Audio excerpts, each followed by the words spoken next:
Assalamualaikum warahmatullahi wabarakatuh. Selamat sore dan salam sejahtera bagi kita semua. Perkenalkan, saya Ribi. Pada kesempatan ini akan bertindak sebagai moderator dalam presentasi kelompok kami. Pemateri pertama yaitu Melsa, pemateri kedua Fitri, dan pemateri ketiga adalah Fabio. Pada kesempatan kali ini, kelompok kami akan mempresentasikan materi dengan judul Analisis Yuridis Memorandum of Understanding MOU antara Republik Indonesia dan Malaysia di bidang pertahanan. Presentasi ini akan membahas mengenai latar belakang, landasan hukum, bentuk kerjasama, hingga mekanisme penyelesaian sengketa dalam MOU tersebut. Sebelum masuk ke pemaparan materi, izinkan saya selaku moderator untuk menyampaikan bahwa setelah presentasi selesai, akan dibuka sesi tanya jawab bagi para audiens. Tanpa lama-lama, saya persilahkan kepada pemateri untuk menyampaikan paparannya. Waktu dan tempat kami persilahkan. Baik, terima kasih moderator.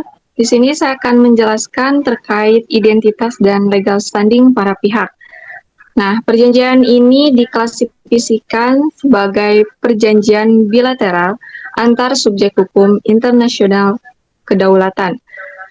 Dalam hukum internasional, subjek hukum kedaulatan adalah entitas yang memiliki kapasitas untuk membuat perjanjian, memiliki hak kewajiban, serta bertindak dalam sengketa internasional. Klarifikasi ini bilateral menunjukkan kesepakatan hanya melibatkan dua negara, yaitu Republik Indonesia dan Malaysia, yang tentu masing-masing memiliki kedaulatan penuh sesuai dengan prinsip tata tertib internasional. Nah, di sini di pihak pertama, pemerintah Republik Indonesia yang tentu diwakili oleh Kementerian Pertahanan RI berdasarkan kewenangan hukum domestik terkait. Penandatangan ini dilakukan oleh Bapak Prabowo Subianto selaku Menteri Pertahanan RI yang berwenang sesuai dengan undang-undang tentang perjanjian internasional yang mengikat negara untuk menyepakati dan melaksanakan ketentuan perjanjian. Nah, di pihak keduanya itu ada pemerintahan Malaysia yang juga subjek hukum internasional kedaulatan yang diwakili oleh Kementerian Pertahanan Malaysia dengan kewenangan sesuai peraturan hukum domestiknya. Penandatangannya diwakili oleh Dato' Hishamuddin Tun Hussein selaku Menteri Senior Bidang Pertahanan Malaysia, yang juga menandatangani perjanjian internasional di bidang pertahanan. Nah, untuk next, slide berikutnya. Dari segi landasan filosofis dan yuridis. Secara historis, kerjasama keamanan kedua negara ini telah berjalan sejak 1972 dengan fokus awal pada pengelolaan wilayah perbatasan. Nah, di tahun 1984, kolaborasi ini diperkuat melalui security arrangement yang menetapkan mekanisme terstruktur dan membangun kepercayaan saling antar lembaga pertahanan. Dari sisi konseptualnya, pengembangan paradigma keamanan global dan regional mengharuskan perluasan ruang lingkup kerjasama di luar ranah perbatasan, seperti ancaman terorisme, transnasional, kejahatan terorganisir juga, risiko bencana, juga mencangkup keamanan komprehensifnya juga. Ada kayak pendidikan personal, pengembangan industri pertahanan, terus penelitian ilmiah, serta koordinasi tanggap darurat. Nah, dari segi yuridisnya, perjanjian internasional ini berlandaskan pada 3 pilar utama.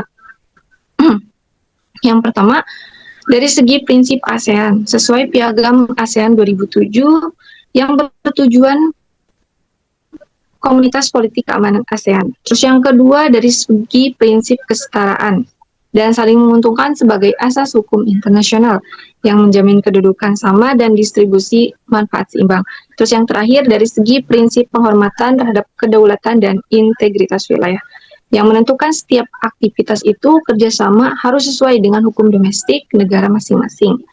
Baik, terima kasih. Dilanjutkan oleh pemateri berikutnya.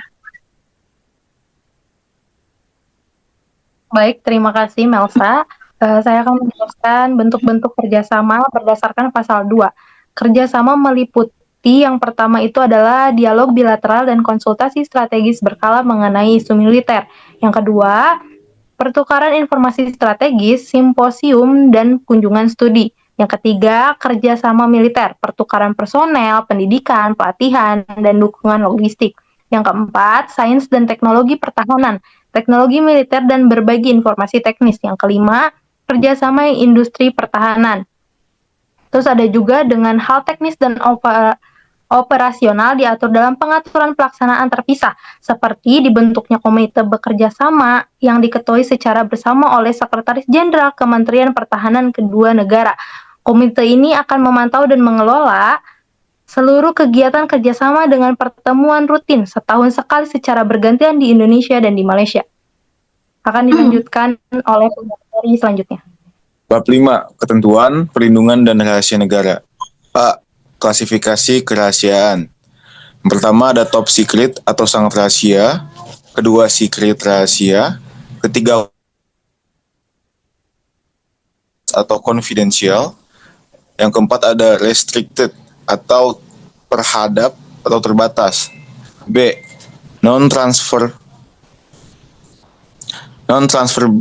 Non-transferability, yaitu informasi tidak boleh dialihkan ke pihak ketiga tanpa persetujuan tertulis. C. Hak kekayaan intelektual atau HKI. Kedua adalah kepemilikan tunggal jika hasil upaya mandiri. Selanjutnya bab 6.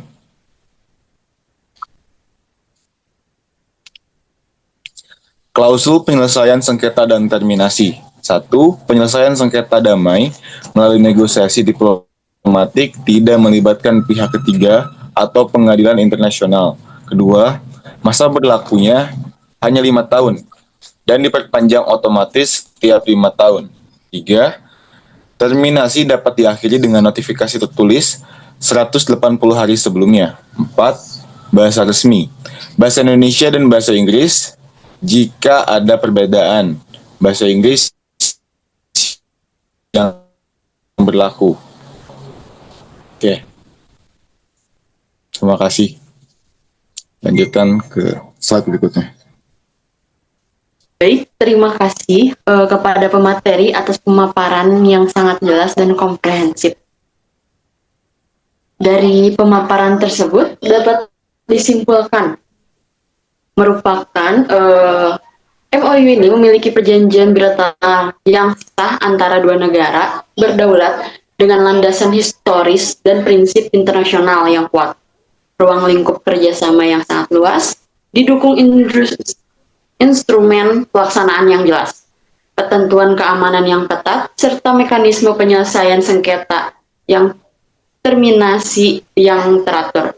Secara yuridis, perjanjian ini siap menjadi dasar kolaborasi pertahanan yang saling menguntungkan bagi RI dan Malaysia. Selanjutnya kita akan membuka sesi tanya-jawab kepada audiens. Silahkan jika ada pertanyaan. Aku mau nanya, Silahkan. apakah MOU RI dengan Malaysia ini memiliki kekuatan hukum yang mengikat?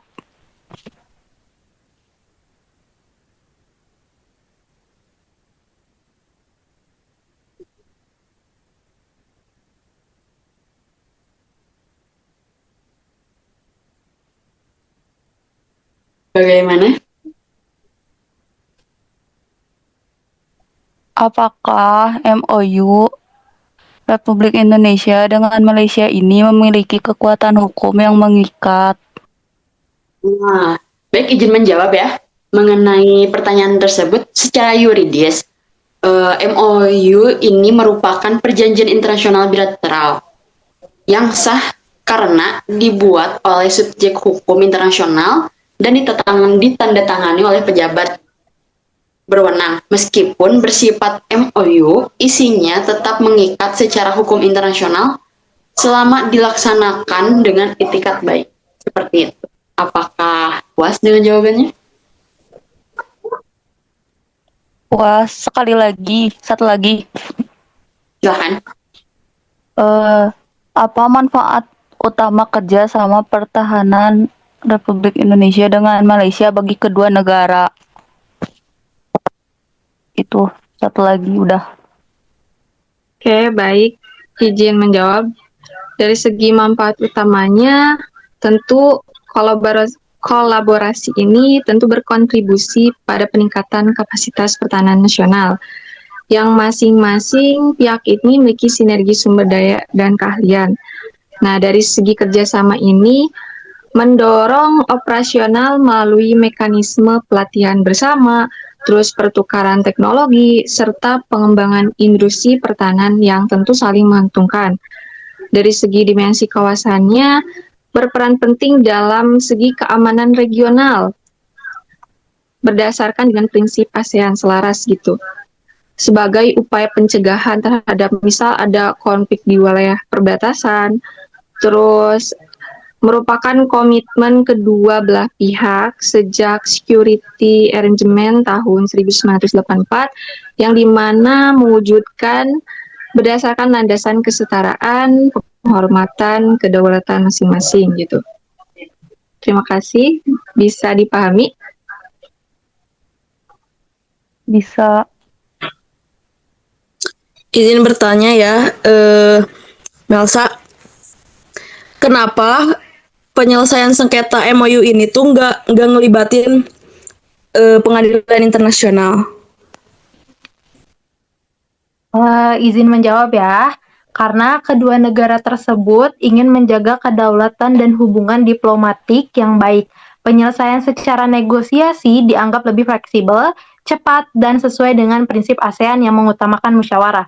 Oleh karena itu, penyelesaian sengketa melalui forum yuridisial internasional seperti International Court of Justice menjadi tidak relevan karena tidak adanya intent to create legal relation yang kuat. Para pihak biasanya lebih memilih klausul penyelesaian sengketa melalui jalur diplomatik, kayak konsultasi atau negosiasi yang disebutkan barusan.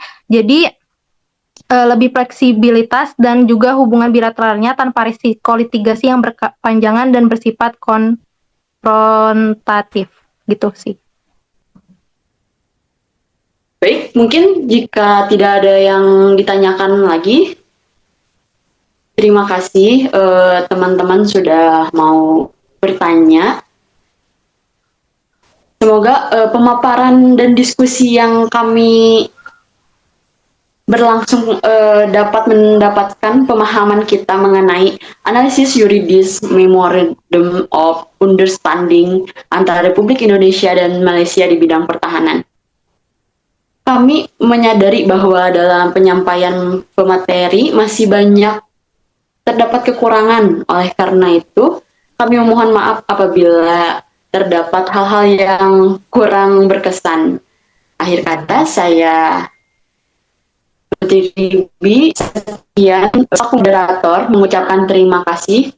Wassalamualaikum warahmatullahi wabarakatuh.